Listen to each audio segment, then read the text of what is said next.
Imagine this. Your football club hasn't kicked a ball yet. You've just signed that manager who's going to get you into the Champions League this season. Also, you signed that big centre forward who's definitely going to bang in 20 plus goals easy. Pre-season's done. The squad is looking ready and fresh. Fixture list is just out. And then, before the first game, your club gets docked 6 points. Not for match fixing, not for cheating, just because of how the club has spent money on the squad. That's not a made-up nightmare.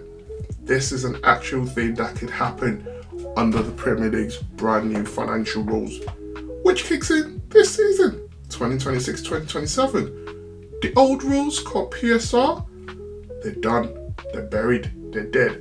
Finito, finished. In their place, the Premier League has introduced 2 new systems. One's called SCR and the other is called SSR. And by the end of this video, you're going to understand both of them, I promise. Welcome to the Football CFO. This is episode 1. Let's get into it. Quick one before we dive in. Some of you might have found this video through A3 Labs, the finance content channel I used to run. If that's you, much love, welcome back. Really glad you're here. But this channel is a little bit different. The Football CFO is built on one idea: football and finance belonging together. Namaste. Every single decision that football club makes, who they sign, who they sell, what they pay in wages, there's money behind it. And once you understand the money, the game makes so much more sense. So that's what we do here. Every video, we're going to take one big football finance topic and break it down until we all can understand it. Right, PSR, SCR, SSR, let's go. First, what was PSR and why did they get rid of it? PSR stands for Profit and Sustainability Rules. Big words, simple idea. It was basically the Premier League saying to clubs, you can't lose too much money.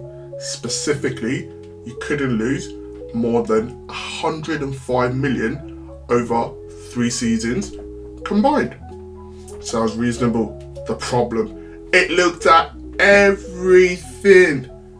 Every single pound going in and out of the club. The players' wages, the stadium cost, the academy cost, the car park. And here's the really messy bit. You only found out if the club had broken the rules after it happened, sometimes a year or 2 later. But at which point, damage is done. Everything got docked 10 points on the PSR. Nottingham Forest got docked 4 points. Leicester got docked 1 point. Every time this happened, there were months of legal arguments, appeals. Most importantly, the fans had no idea what was going on. It was proper messy. So the Premier League said, right, let's start again. They came up with 2 separate systems. SCR handles how much you spend on the squad. SSR handles whether your club is financially healthy enough to survive shocks. Let's take SCR first. SCR, squad cost ratio. Whatever money your club earns from football, that's TV deals, that's ticket sales, that's prize money. You can spend a maximum of 85 pence in every pound on your squad. And that includes the player wages, manager's wages, transfer fees, agent fees. That's it. Here's where it gets a bit more interesting. The 85% limit is what the Premier League calls the green zone. If you're operating in this green zone, it's probably clubs like Brighton Football Club, innit? They're very good at buying players and also very good at selling players. You're all compliant, no issues, no auctions required. If you're operating in the amber zone, this is where you're spending more than 85% of your revenue, but less than 115%. If you're in this zone, you get fined by the Premier League and no points lost. And the red zone, this is point deduction zone. This is where you're spending 115% of your revenue, and it's a minimum of 6 points deduction, which could increase. So let's take Brentford Football Club as a typical example. The agreed football revenue for this upcoming season is 200 million. If they're spending up to 170 million, they're in the green zone, there are no issues.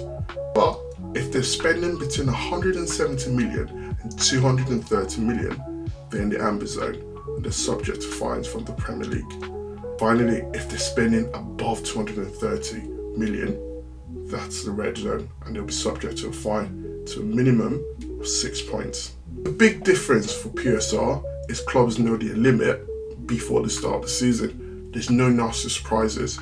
So during pre-season, the revenue is agreed between every football club and the Premier League. In October, the Premier League Cup's knocking for the first time. That's after the summer window to see how things are going.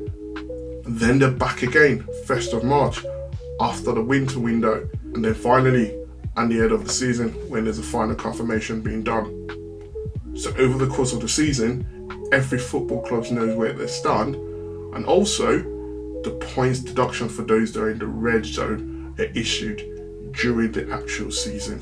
And guys, there's a quick extra beat for anyone whose clubs are playing in Europe, because UEFA, they have their own version of this rule, and theirs is stricter. It's 70%, not 85%. So if you're the Arsenals, the Liverpool, the Man City playing in European competitions this season, you've got to stick with 70%, not the 85%. The 85% limit is for everyone else, and that acts as a safety net for clubs who move in and out of European football from season to season. It means that clubs don't have to rip up the whole financial plan just because they've missed out of Champions League qualification by one place. And also, it gives non-European clubs room to compete for European places against clubs who already earn the big extra European money. Right, SSR, sustainability and systemic resilience. Again, ignore the fancy name. Here's what it actually means. Think of SSR as your club's going to the doctor for a checkup. There are 3 tests, one for right now, one for the next couple of years, and one for the long-term health of the football club. And the whole point is to make sure no Premier League club can suddenly collapse, just completely running out of money. The SSR starts this season as well, 2026-2027. So right now, clubs are being checked on all 3 of these tests. So the first one, your club needs to show it has access to 12.5 million.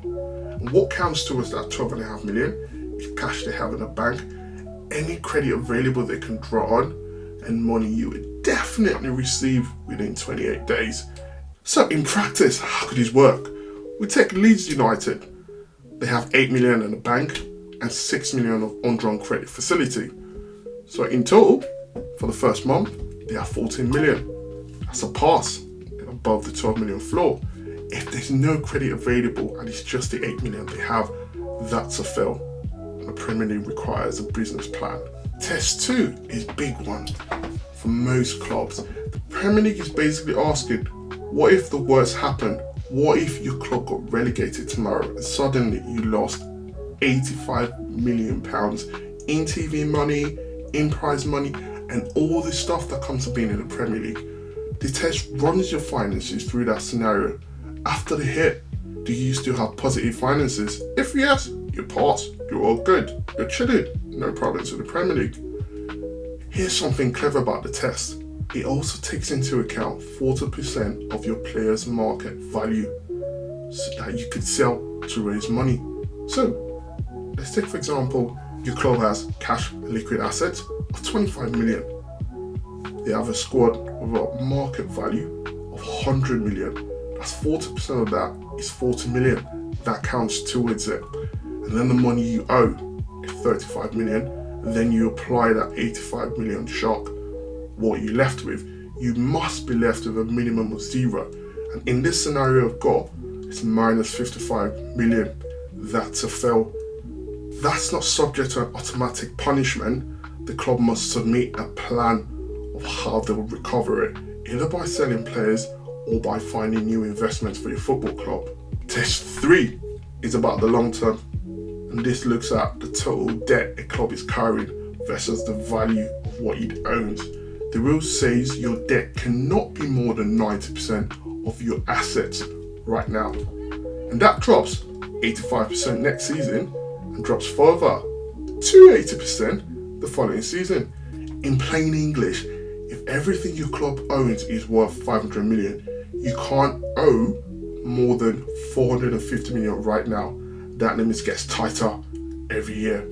This is aimed at clubs that are basically being kept alive entirely by owners' loans. There are few Premier League clubs where the owner has put in hundreds of millions in loans, and technically that's a debt the club owes back to the owner. This test makes sure that the situation doesn't become so extreme that the club is completely unsustainable if the owner walks away. And finally, let's look at the bigger picture. So why does this matter to you as a football fan? Well, these rules are live from right now. So when clubs are thinking about transfers, contracts, wage negotiation, they're thinking about SER and SSR. When you see clubs selling a player in June that you don't think you need to sell, this is probably why. When you see a club being really careful in the transfer market, this is the context. 2, the enforcement faster. Under the old rules, clubs got away with overspending for years before anyone caught up with them. Now, the Premier League checks in October and in March. If your club's in trouble, they will know during the season, not 2 years later. And 3, these rules are more honest about what football actually is. Football clubs don't just have cash, they have players, valuable players that can be sold. SSR actually accounts for that, which PSR didn't. It's a more realistic picture of how a football club's financial actually works. Are these rules perfect? No. Will football clubs find a way around it? Probably. Aston Villa, Chelsea, Man City. The arguments about how revenue is calculated, how the stress test is set, whether the limits are fair for smaller clubs, that's going to keep lawyers and finance people like myself very busy. This is better than what we previously had. That is SCR and SSR, the 2 rules replacing PSR this season onwards. And if you've made it this far, you now understand these rules better than a lot of people who'll be talking about it on TV and in the media. That's genuinely not a small thing. This video has helped. Why don't you smash that like button? It genuinely helps more people find the channel. And subscribe if you want more content like this. Every video on here is going to be breaking down the financial side of football in exactly this way. Big topic, real examples, and zero jargons. Drop a comment if you've got any questions or any recommendations for the content you'd like to see. This is the Football CFO, and I'll see you in the next one.